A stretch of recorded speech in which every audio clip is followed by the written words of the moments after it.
इस वीडियो में हम बात करने वाले प्रलय मिसाइल के बारे में। डीआरडीओ के प्रलय को लेकर बात करेंगे।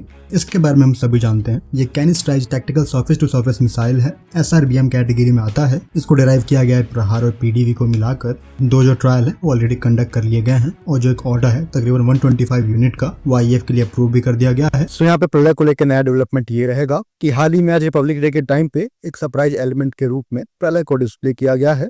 प्रलय के बारे में जो पहले इन्फॉर्मेशन थी वो इसके भारत के रॉकेट फोर्स में शामिल होने की थी और कहीं न कहीं जो रॉकेट फोर्स है वो जल्द से जल्द संगठित किया जाना था। तो प्रॉब्ली वो जो टाइमलाइन है 19 से पहले हो सकती है। तभी यहाँ पे जो प्रलय है वो रिपब्लिक डे परेड में दिखा है।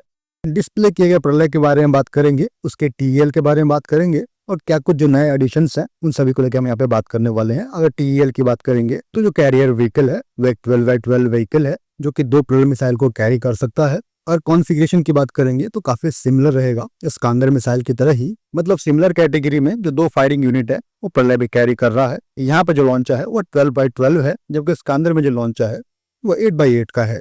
यहाँ पे 12x12 लॉन्चर होने के कई सारे रीजन है। उनमें से जो प्राइम रीजन रहेगा वो प्रलय का ऑटोनोमस होना भी है। तो किसी भी मिसाइल को फायरिंग के टाइम पे इस्तेमाल किए जाते हैं, चाहे वो कम्युनिकेशन सिस्टम हो, एफसीएस हो, कमांड सेंटर हो, मल्टीपल नेटवर्क से कनेक्टिविटी हो या सैटेलाइट कम्युनिकेशन हो, तो जो सभी यूनिट है वो प्रलय के लॉन्चर पे ऑन बोर्ड दिए गए हैं, जिससे कहीं न कहीं जो स्पेस की रिक्वायरमेंट है वो इस लॉन्चर के लिए थी। और जो मिसाइल की लेंथ है वो अप टू 11 मीटर तक की है और जो डाया है वो तकरीबन 450 mm तक का है।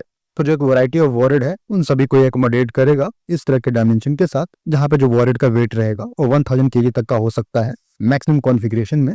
तो ये एक 2 स्टेज मिसाइल है जिसको लेकर हम पिछली वीडियो में बात कर चुके हैं, जहाँ पे जो 3rd स्टेज है वो एक MARV है, यानी कि मैन्यूवरेबल री-एंट्री व्हीकल है। तो यहाँ पे जो दोनों ही मिसाइल है वो कैनेस्ट्रा यूनिट में दिए गए हैं इनकी सर्विस लाइफ को मेंटेन करने के लिए। सो इन सर्विस सिस्टम के ऑन बोर्ड हो जाने के बाद जो आपका प्रलय फायरिंग यूनिट है वो दूसरे सिस्टम के साथ मिलकर भी काम कर सकता है और सभी सिस्टम के साथ कांटेक्ट बंद हो जाने के बाद भी, जहाँ पे सैटकॉम है और दूसरे कम्युनिकेशन यूनिट है, जैमिंग यूनिट है, वो इसको हेल्प करेंगे ऑटोनोमस काम करने में, कहीं से फायर करने में।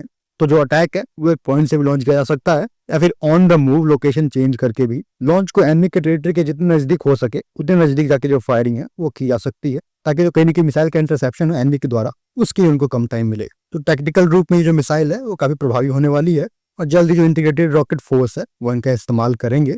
ऑलरेडी जो नंबर है एंटीसिपेटेड नंबर ऑर्डर का वो तकरीबन 370+ का है। होपफुली जल्दी ऑपरेशनल दिखेंगे। हाल ही में जो इंटरेस्ट है फॉरेन इंटरेस्ट आर्मेनिया का वो भी इस मिसाइल सिस्टम में दिखा है, तो प्रॉब्लम जो एक्सपोर्ट पॉसिबिलिटी है वो भी उसकी देखी जाएगी। तो जो प्रलय है वो टैक्टिकल कैटेगरी का मिसाइल है। एनिमी के ऊपर जो आपको टैक्टिकल एडवांटेज है अगर आपको लेना है तो आप ले पाओगे इसको एक्शन में लाकर।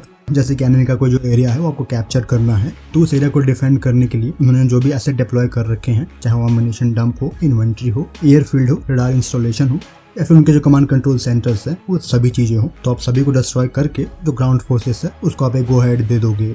तो ये जो वेरियस तरह के टारगेट है इनको डिस्ट्रॉय करने के लिए 3 तरह के जो वॉरेड है वो ये कैरी करता है। जहाँ तक रेंज की बात है तो वो 150 किलोमीटर से लेके 400 से 500 किलोमीटर तक की है। सो एक ऐसा सिस्टम जिसकी जो CEP है वो 5 मीटर से नीचे की है, मतलब इतनी एक्यूरेटली ये टारगेट को हिट कर सकता है और जो कॉस्ट है वो भी ब्रह्मोस से कम है, जबकि जो CEP है वो यहाँ पे सिमिलर दे रहा है।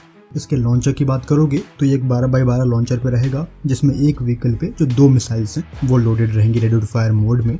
लॉन्चर यहाँ पे ऑटोनोमस रहेगा। तो यहाँ पे लॉन्चर को लेके 2 कैटेगरी है। जो पहली कैटेगरी है वो 12x12 व्हीकल की है और जो सेकंड कैटेगरी है वो 8x8 लॉन्चर है, जिसपे एक मिसाइल रहेगा। इस यूनिट के साथ जो एक बैटरी कमांड पोस्ट है वो भी चलेगी, कम्युनिकेशन सेंटर के रूप में काम करेगी और जो भी मिसाइल आपके 12x12 लॉन्चर पे रहेंगे उनको इंडिपेंडेंटली आप प्रोग्राम कर सकते हो सेम तरह के टारगेट के लिए या फिर वेरियस अलग तरह के टारगेट के लिए। इसके 2 मुख्य की फीचर हैं। जो पहला की फीचर रहेगा वो इसका नेविगेशन सिस्टम है, जो कि रिंग 16 दिया गया है और ये जो रिंग 16 है वो काफी सिमिलर है IEI के TNL-16G की तरह ही, जो कि एक एयरबोर्न नेविगेशन सिस्टम है। और वहाँ पे भी वो जो नेविगेशन सिस्टम है वो रिंग लेजर जायरोस्कोप पे बेस्ड है। कि जो रिंग 16 है वो एक इंटीग्रेशन है INS GPS रिसीवर का और यहाँ पे जो उसका IMU यूनिट दिया गया है वो 2 चीजों से मिलकर बना है, रिंग लेजर जायरो और जो एक्सेलेरोमीटर है, इन दोनों को एक ही सेक्शन में इनकॉर्पोरेट किया गया है।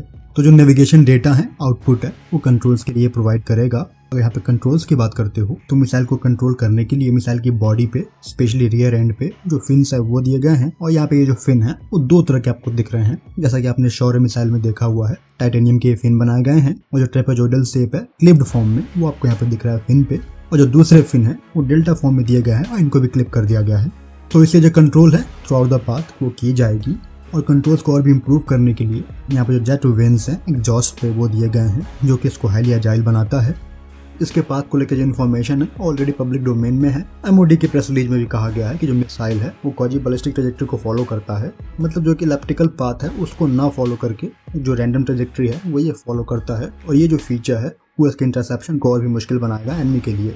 तो वो सारी चीज़ें अचीव करने के लिए जो कंट्रोल्स हैं और जो एरोडायनामिक परफॉर्मेंस है वो की हो जाता है। इसका जो पूरा मिडिल सेक्शन है वो रॉकेट मोटर का है, सॉलिड रॉकेट मोटर है, सिंगल स्टेज वाला। आगे बढ़ोगे तो जो ऑन बोर्ड कंप्यूटर है, सेंसर्स हैं और जो 2 वे कम्युनिकेशन करने के लिए लिंक है वो एंटेना दिया गया है सरफेस पे, जो कि आपको अभी दिख रहा है। फिर उसके आगे जो वॉरेट का सेक्शन है रेड कलर में वो आपको दिख रहा है, और उसके आगे जो एक सी का है MMWC का वो यहाँ पे दिया गया है। तो जो इसका सी का है वो की फीचर रहेगा, हाईलाइट रहेगा टारगेट को एक्यूरेटली हिट करने के लिए। अगर टारगेट को लेकर जो इन्फॉर्मेशन है, डेटा है लोकेशन वाइज जो यहाँ पे फीड कर दी गई है मिसाइल में, मिसाइल के कंप्यूटर में, तो जब ये एंड गेम में पहुंचेगा तो जिसका MMWC का है उसको यहाँ पे इसलिए भी दिया गया है ताकि वो कम से कम क्लटर को रिसीव करे, और जो जैमिंग अगेंस्ट परफॉर्मेंस है MMWC का की वो आपको सुपीरियर दिखती है, और जो आपके MMWC का होंगे वो टारगेट की जो एक्यूरेट पिक्चर है वो बना लेंगे और उसको मैच करते रहेंगे जो डेटा इसके पास ऑलरेडी है। अगर जो मैच कर जाता है तो जो इन्फॉर्मेशन आप तक पहुंचाई जाएगी और ये फिर टारगेट को हिट करेंगे। तो जो इस तरह के सी का है उनकी जो बीम विड्थ होती है वो भले ही स्मॉल हो, लेकिन जो आपको एंगुलर रेजोल्यूशन मिलेगा वो हाई मिलेगा, जो कि अनवांटेड जो क्लटर है उनको रिड्यूस करेगा। यहाँ पे जो सी का है वो ऑटोमेटिकली टारगेट को रिकॉग्नाइज कर सकते हैं, ATR का फीचर है। और वो चीज़ अचीव करने के लिए यानी कि ATR अचीव करने के लिए जो 4 स्टेप है वो यहाँ पे रहेंगे। Image enhancement, target detection, target segmentation और टारगेट का जो रिकॉग्निशन है वो फाइनल स्टेप रहेगा। तो ये सारी चीज़ें ऑन बोर्ड प्रोसेस कर रहा होगा, तब जाकर जो एक्यूरेसी है एंड गेम में वो आपको 5 मीटर से कम की मिलेगी। वॉरहेड की बात करोगे तो जिस तरह का आप वॉरहेड कैरी करोगे वैसे ही जो आपकी रेंज है वो हो जाएगी। अगर आप 1000 kg पेलोड कैरी करते हो तो जो आपकी रेंज रहेगी वो 350 किलोमीटर के अराउंड रहेगी। अगर आप 500 kg वॉरहेड कैरी करते हो तो जो रेंज है वो 400 किलोमीटर से ऊपर रहेगी। 3 तरह के जो वॉरहेड है जैसे कि PF, मोनोलिथिक PCB और जो सब म्यूनिशन PCB है वो यहाँ पे वॉरहेड रहेंगे। मिसाइल का जो वेट है तकरीबन 5 टन के अराउंड रहेगा। वॉरहेड को डेवलप किया HE ने।